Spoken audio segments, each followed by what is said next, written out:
Hello friends, आपके YouTube channel ओम प्रयास study classes में एक बार फिर से आप सभी का स्वागत है।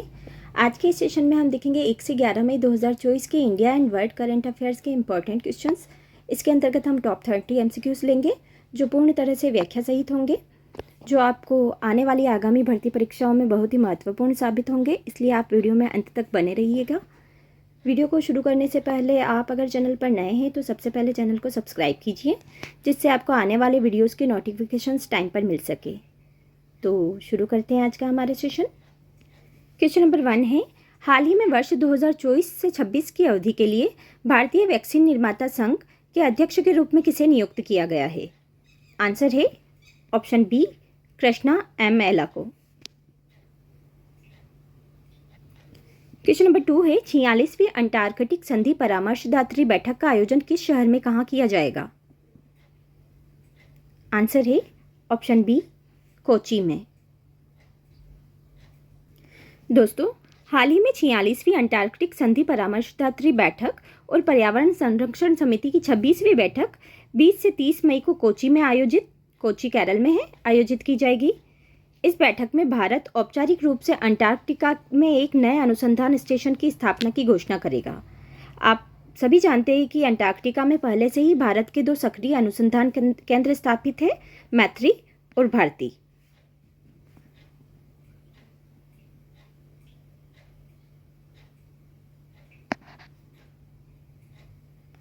क्वेश्चन नंबर 3 है, कुश्ती की वैश्विक संचालन संस्था ने किस भारतीय रेसलर पर बैन लगा दिया है? आंसर है ऑप्शन सी, बजरंग पुनिया पर। दोस्तों, हाल ही में कुश्ती के वैश्विक संचालन संस्था संयुक्त विश्व कुश्ती ने भारतीय स्टार रेसलर बजरंग पुनिया को इस साल के अंत तक निलंबित कर दिया है। इससे पहले राष्ट्रीय डोपिंग रोधी एजेंसी नाडा ने डोपिंग टेस्ट से मना किए जाने के बाद उन्हें अस्थायी तौर पर निलंबित कर दिया था।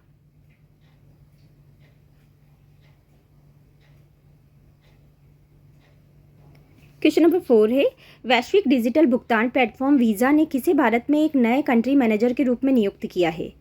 आंसर है ऑप्शन बी, सुजाई रैना को।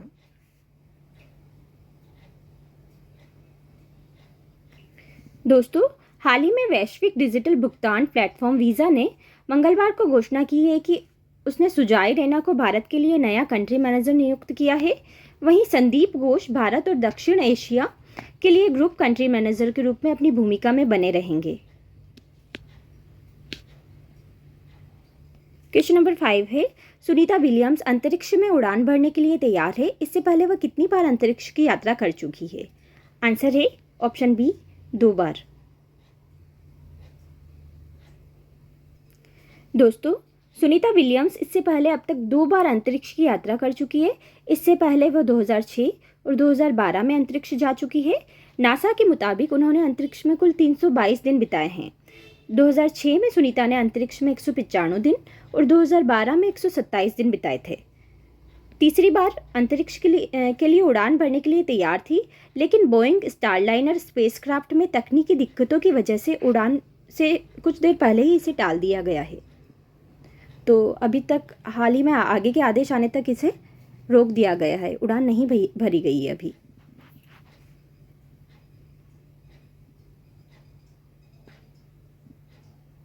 क्वेश्चन नंबर 6 से, छत्तीसगढ़ के किस पर्यावरणविद को प्रतिष्ठित गोल्डमैन एनवायरनमेंट पुरस्कार से सम्मानित किया गया है?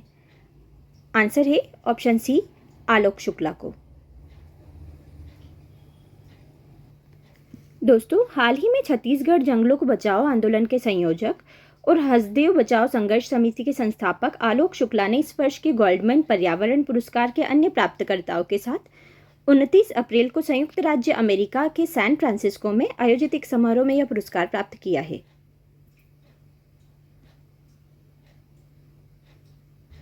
क्वेश्चन नंबर 7 है, हाल ही में किस देश ने भारतीयों की वीजा फ्री एंट्री की समय सीमा बढ़ा दी है?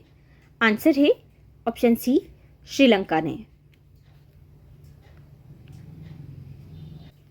दोस्तों, हाल ही में श्रीलंका ने भारतीयों की वीज़ा फ्री एंट्री की समय सीमा एक बार फिर से बढ़ा दी है।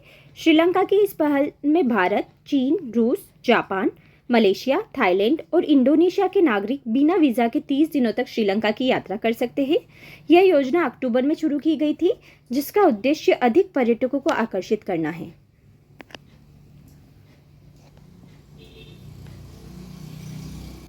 क्वेश्चन नंबर 8 है, भारत ने हाल ही में किस देश से अपने सैन्य कर्मियों को वापस भारत बुला लिया है? आंसर है ऑप्शन ए, मालदीव से। क्वेश्चन नंबर 9 है, HDFC लाइफ के अध्यक्ष के रूप में किसे नियुक्त किया गया है? आंसर है ऑप्शन डी, केकी मिस्त्री को। दोस्तों, HDFC लाइफ के अध्यक्ष के रूप में केकी मिस्त्री की नियुक्ति को बीमा नियामक और विकास प्राधिकरण ने मंजूरी दे दी है। उन्होंने दीपक पारेख का स्थान लिया है। वह housing development finance corporation limited के उपाध्यक्ष और CEO थे।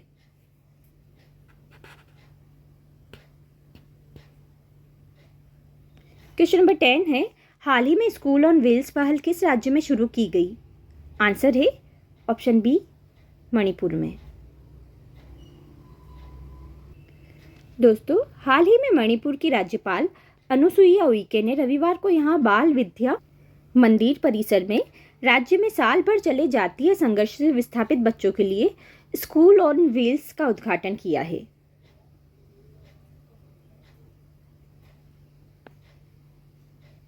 क्वेश्चन नंबर 11 है, हाल ही में खबरों में रहा शिंकुला पास किस राज्य में स्थित है?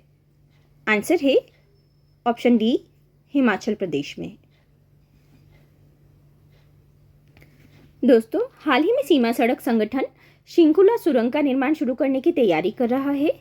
इस सुरंग का निर्माण शिंकुला दर्रे के नीचे यातायात संचालन के लिए किया जाएगा। यह नीमू पदम दारचा रोड लिंक पर स्थित है। शिंकुला दर्रा हिमाचल की लाहौल घाटी और लद्दाख की जास्कर घाटी के बीच 16,580 फीट की ऊंचाई पर स्थित है।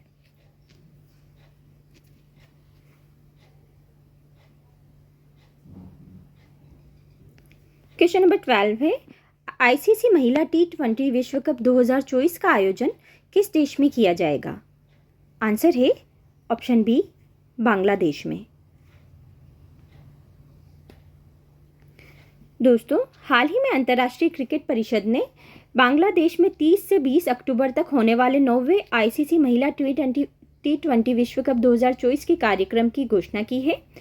T20 क्रिकेट में सर्वोच्च पुरस्कार के लिए दुनिया की सर्वश्रेष्ठ टीमों के बीच बांग्लादेश के 2 स्थानों ढाका के शेरे बांग्ला राष्ट्रीय क्रिकेट स्टेडियम और सिलहट के सिलहट अंतर्राष्ट्रीय क्रिकेट स्टेडियम में 10 टीमें 18 एक्शन से भरपूर दिनों में 23 मैच खेलेगी।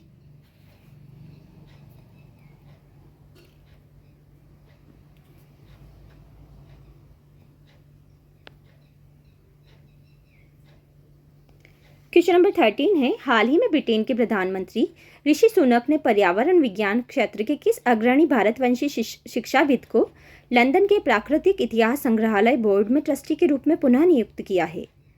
आंसर है ऑप्शन डी, यादविंदर माल्ही को।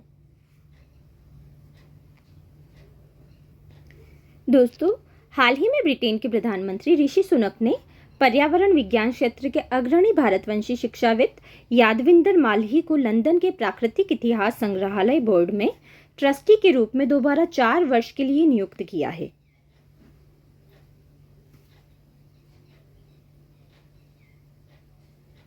क्वेश्चन नंबर 14 है, किस बॉलीवुड अभिनेत्री को यूनिसेफ इंडिया का नेशनल ब्रांड एम्बेसडर नियुक्त किया गया है?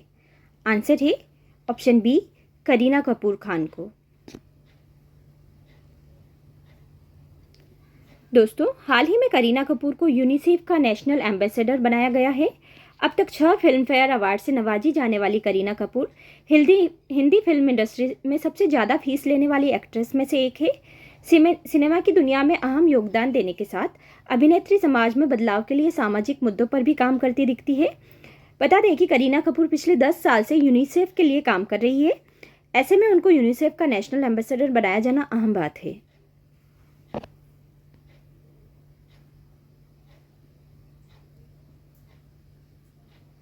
क्वेश्चन नंबर 15 है, इंटरनेशनल इलेक्शन विजिटर्स प्रोग्राम के तहत भारत ने कितने देश के चुनाव प्रबंधन निकायों को आमंत्रित किया है?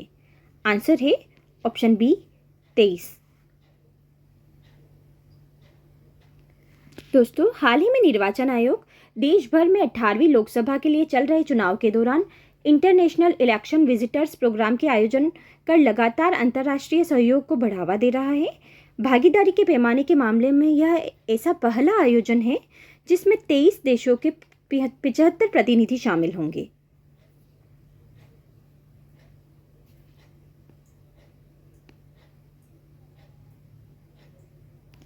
क्वेश्चन नंबर 16 है, 9 मई 2024 को बुनियादी ढांचे के विकास में उभरती प्रौद्योगिकियों पर 2 दिवसीय राष्ट्रीय संगोष्ठी कहाँ आयोजित की गई?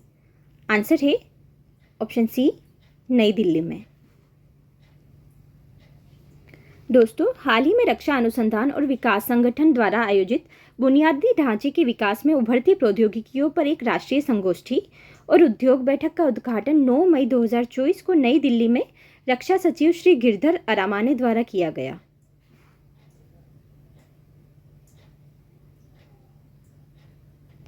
क्वेश्चन नंबर 17 है, अंतर्राष्ट्रीय ऊर्जा विश्लेषण एजेंसी एम्बर के अनुसार वर्ष 2023 में कौन सा देश विश्व का तीसरा सबसे बड़ा सौर ऊर्जा उत्पादक बन गया है?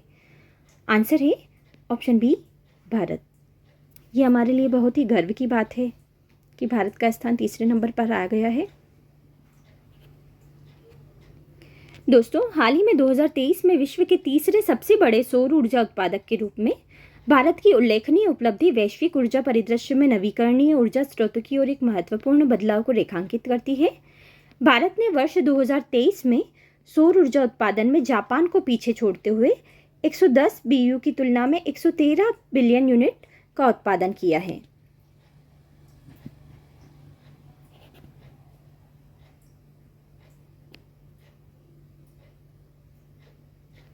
क्वेश्चन नंबर 18 है, भारत सरकार के दूरसंचार विभाग द्वारा कहां पर टेलीकॉम डिजाइन सहयोग स्प्रिंट का आयोजन किया गया? आंसर है ऑप्शन बी, IIT बेंगलोर में। दोस्तों, हाल ही में दूरसंचार विभाग ने अपने प्रमुख टेलीकॉम डिजाइन सहयोग स्प्रिंट के तहत कई स्टार्टअप, MSME शिक्षा और अनुसंधान संस्थानों को एकीकृत किया है। टॉट द्वारा IIT बेंगलोर में एक कार्यक्रम आयोजित किया गया था जिसमें radio access network, core ecosystem, प्रतिष्ठित संस्थानों जैसे IIT Madras, CDOT, IIT Delhi और अन्य नेटवर्क संस्थानों में 15 अग्रणी स्टार्टअप और MSME ने भाग लिया था।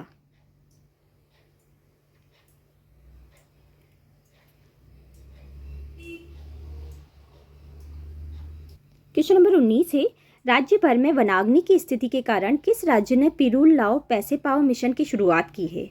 आंसर है option D, Uttarakhand.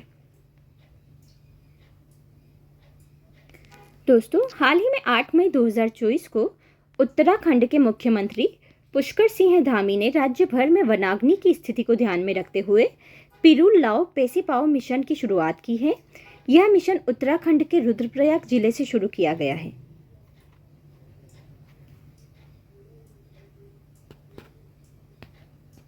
Question number 20 है, 6 से 9 मई 2024 के मध्य भारतीय नौसेना के जहाज दिल्ली, शक्ति एवं किल्टन ने किस देश का दौरा किया? आंसर है ऑप्शन ए, सिंगापुर का। दोस्तों, हाल ही में भारतीय नौसेना के जहाजों दिल्ली, शक्ति और किल्टन ने दक्षिणी चीन सागर में पूरी बेड़े की परिचालन तैनाती के एक भाग के रूप में सिंगापुर की अपनी यात्राएं पूरी की। भारतीय नौसेना के जहाजों दिल्ली, शक्ति और किल्टन ने 6 से 9 मई 2024 तक सिंगापुर का दौरा किया।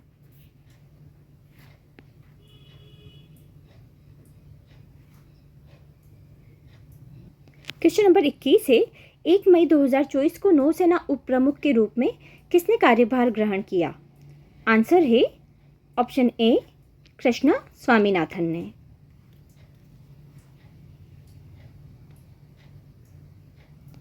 क्वेश्चन नंबर 22 है, हाल ही में रिपोर्टर्स विदाउट बॉर्डर्स द्वारा जारी नवीनतम विश्व प्रेस स्वतंत्रता सूचकांक में भारत 180 देशों में किस स्थान पर है? आंसर है ऑप्शन सी, 159वें स्थान पर। दोस्तों, हाल ही में एक अंतर्राष्ट्रीय गैर लाभकारी संगठन रिपोर्टर्स विदाउट बॉर्डर्स द्वारा जारी नवीनतम वार्षिक विश्व प्रेस स्वतंत्रता सूचकांक में भारत 180 देशों में 159वें स्थान पर है। 2023 की सूची में भारत 161वें स्थान पर था।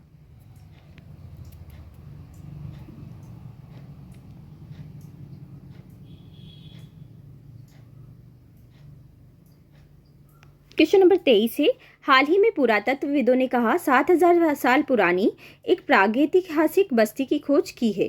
कहाँ पे की है? आंसर है ऑप्शन सी, पूर्वोत्तर सर्बिया में।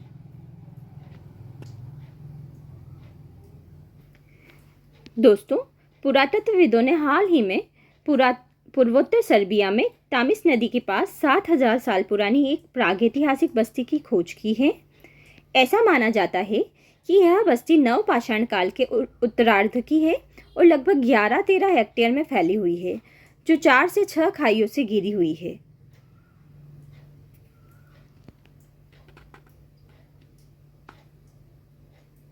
क्वेश्चन नंबर 24 है, भारत और भूटान के मध्य 5वें संयुक्त सीमा शुल्क समूह की बैठक 6 से 7 मई 2024 को कहाँ आयोजित की गई? आंसर है ऑप्शन सी, लेह लद्दाख में। दोस्तों, हाल ही में लेह लद्दाख में भारत और भूटान के बीच 5वीं संयुक्त सीमा शुल्क समूह यानी कि जेसीसी की बैठक हुई। 5वीं जेसीसी बैठक में दोनों देशों के बीच सहयोग को और बढ़ाने के लिए द्विपक्षीय मुद्दों पर कई बातों को लेकर विस्तृत चर्चा की गई।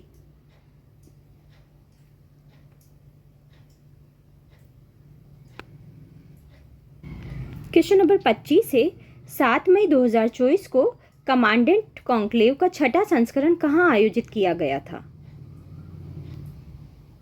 आंसर है ऑप्शन बी, सैन्य प्रौद्योगिकी संस्थान पुणे में।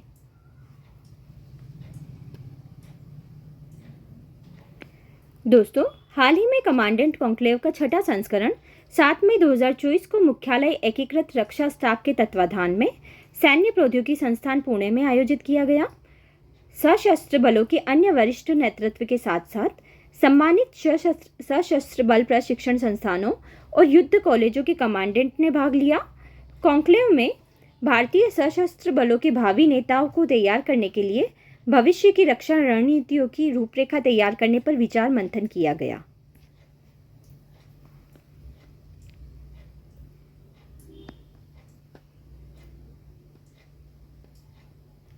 क्वेश्चन नंबर 26 है, 1 मई 2024 को रायलटेल कॉरपोरेशन ऑफ इंडिया लिमिटेड ने किस कंपनी के साथ ट्रेन टक्कर बचाव प्रणाली कवच के कार्यान्वयन के लिए समझौता ज्ञापन पर हस्ताक्षर किए? आंसर है option C, quadrant future tech limited के साथ। दोस्तों, हाल ही में रेलवे ने भारत के साथ साथ अन्य देशों में ट्रेन टक्कर बचाव प्रणाली कवच कार्यान्वयन परियोजना की खोज और वितरण के लिए एक तकनीकी फर्म के साथ एक समझौता किया। इस उद्देश्य के लिए रायलटेल कॉरपोरेशन ऑफ इंडिया लिमिटेड और क्वाड्रेंट फ्यूचर टेक लिमिटेड के बीच समझौता ज्ञापन एमओयू पर हस्ताक्षर किए गए।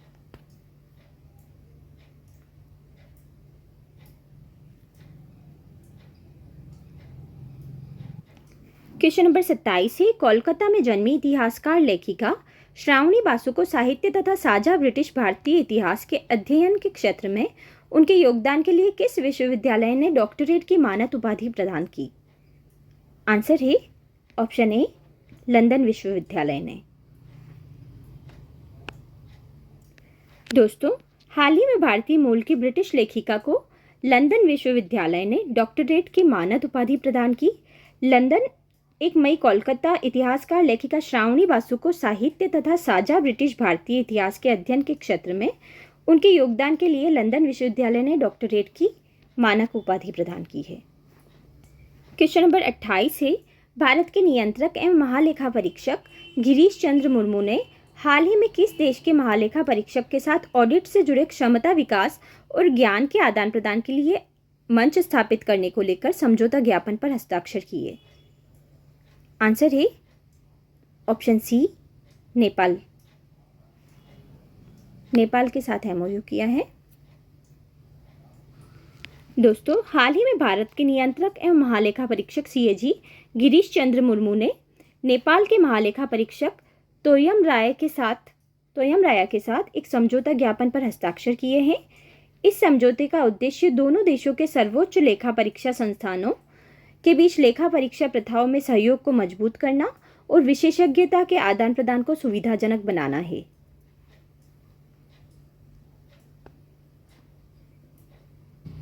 क्वेश्चन नंबर 29 है, विश्व रेड क्रॉस दिवस प्रत्येक वर्ष किस तिथि को मनाया जाता है? आंसर है ऑप्शन डी 8 मई को।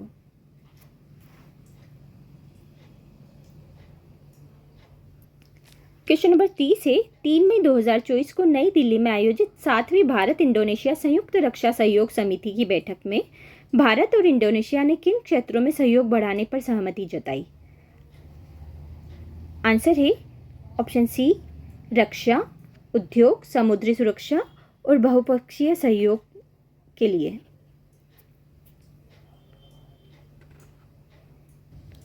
दोस्तों, हाल ही में रक्षा सचिव श्री गिरधर अरामाने ने और रक्षा मंत्रालय इंडोनेशिया के महासचिव एयर मार्शल डोनी एर्मवान तोफांटे MDS ने 3 मई 2024 को नई दिल्ली में 7वीं भारत इंडोनेशिया संयुक्त रक्षा सहयोग समिति की बैठक में सह अध्यक्षता की।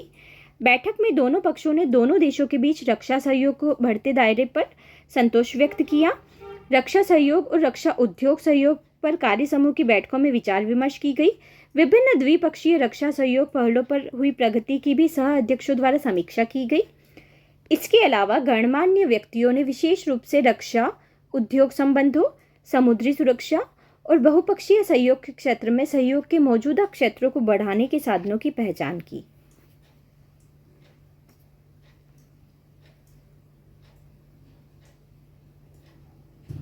दोस्तों, ये थे आज के हमारे करंट के क्वेश्चंस। मिलते हैं कल नए क्वेश्चंस के साथ। उससे पहले प्लीज़ आप वीडियो को ज़्यादा से ज़्यादा लाइक कीजिए, शेयर कीजिए और सब्सक्राइब कीजिए। जय हिंद, जय भारत।